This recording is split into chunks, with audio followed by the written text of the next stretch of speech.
कहते हैं जीवन में जैसा कर्म करोगे वैसा ही भरोगे।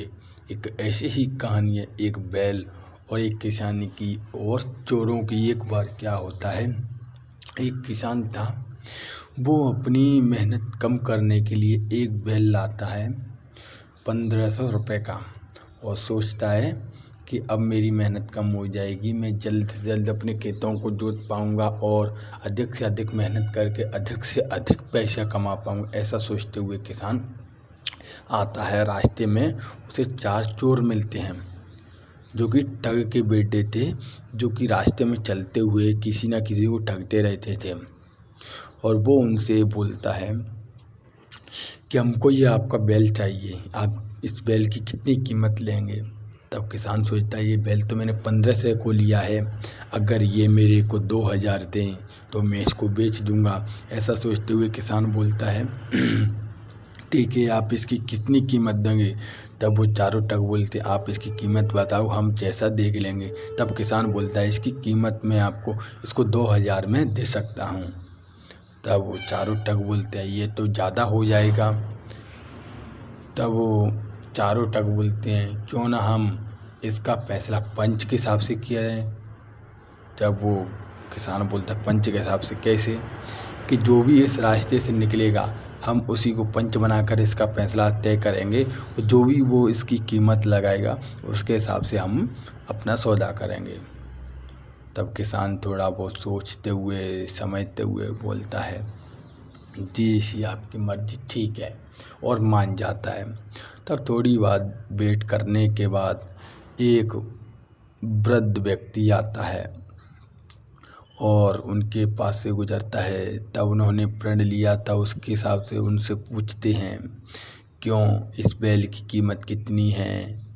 तब वो वृद्ध व्यक्ति बताता है 500 रुपये।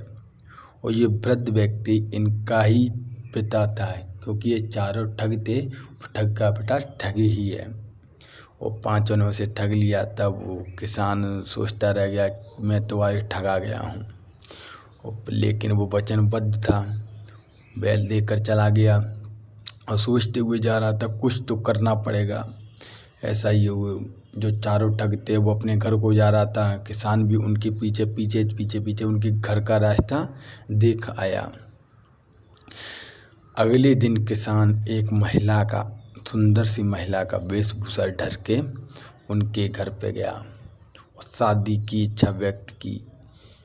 तब वो चारों तैयार हो गए और बोलते हैं मैं करूँगा मैं करूँगा मैं करूँगा शादी, ऐसा बोलते रहे। तब वो महिला थी जो किसान था वो बोलता है मैं तुम में से सिर्फ एक से ही शादी करूँगी। तब चारों ठग बोलती हैं एक से, लेकिन किससे शादी करोगी, कि जो मेरी इच्छा पूरी करेगा। तब उसने अपने अलग अलग बातें बताई कि मेरे को बनारस वाली साड़ी चाहिए, मेरे को ये चाहिए, मेरे को वो चाहिए, और चारों को अलग अलग दिशाओं में भेज दिया। अब जो भी इन सब चीज़ों को यानी कि पहले ले आएगा मेरे लिए, मैं उससे शादी कर लूँगी, ऐसा सोचते हुए उसने बोला। तब वो जो किसान के चारों, जो ठग के चारों बेटे थे ठग, वो उधर से चले गए। तब तक हारे ठगे हुए लौटे। तब तक जो किसान था वो ठग को बुरी तरह से पीट कर वापस चला गया। तब उन्होंने, ठगों ने आके देखा उसके पिता की हालत।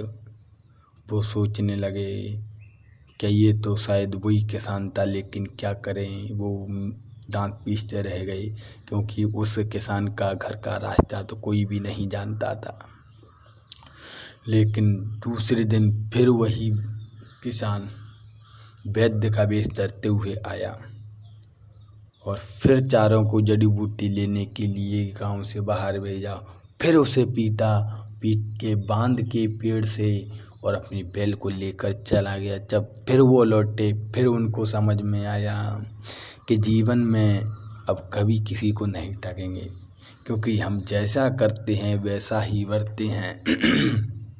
कृष्ण भगवान कहते हैं कि तुम कर्म अच्छा करोगे तुम्हारे साथ अच्छा ही होगा। अगर तुम किसी को ठगोगे तो तुम्हारे साथ भी ठगाई ही होगी। तुम कभी अच्छे फल की इच्छा मत करना।